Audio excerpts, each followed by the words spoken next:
go try that. Okay guys, now I'm going to run through the whole system on how to work a jerkbait for wintertime fishing. Now there's a couple other things before we get started I want to really reiterate. First of all, it's very important in the wintertime that your jerkbait sinks. You don't want a jerkbait that floats up, and you don't want one that suspends. You want one that slow sinks. So the way you do that, you can either put some suspend strips on the bottom of your jerkbait or put maybe a little bit larger hooks. And I like it to sink probably about, I don't know, a foot every 10 seconds, just a nice slow sink, because what that does is it allows you to control the depth of the jerk bait, and it acts as like a wounded dying shad sinking instead of floating up, which is really critical. And then also guys, make sure when you're using a spinning outfit, never use your drag. We talked about this before.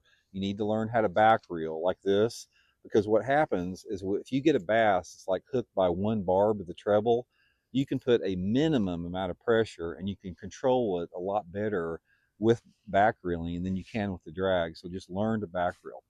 Okay, now the first thing you want to do is, it's very critical in the wintertime to get the maximum depth out of your bait. So how you do that is a combination of your casting distance and the light line. So I've got 6 pound test line, and I want to make sure that I make the longest cast possible, because by getting the cast longer, it allows my bait to get down deeper and stay deeper longer, which is the sweet spot.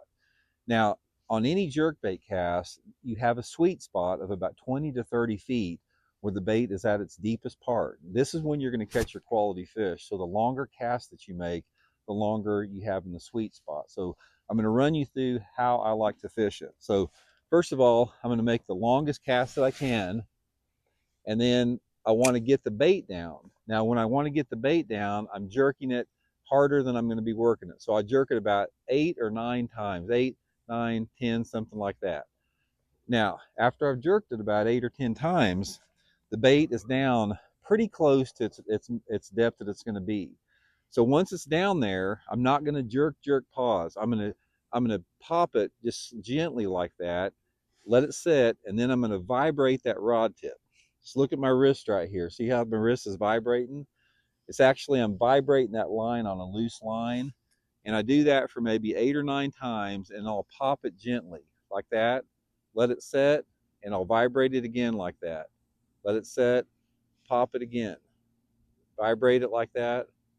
And I'm paying close attention to my line, because most of the time the strike is going to come when you pop it down like that, or when it's setting still, you're going to see your line just tick with it. So let me run through that again. I'll run through it as more of a real world cast here.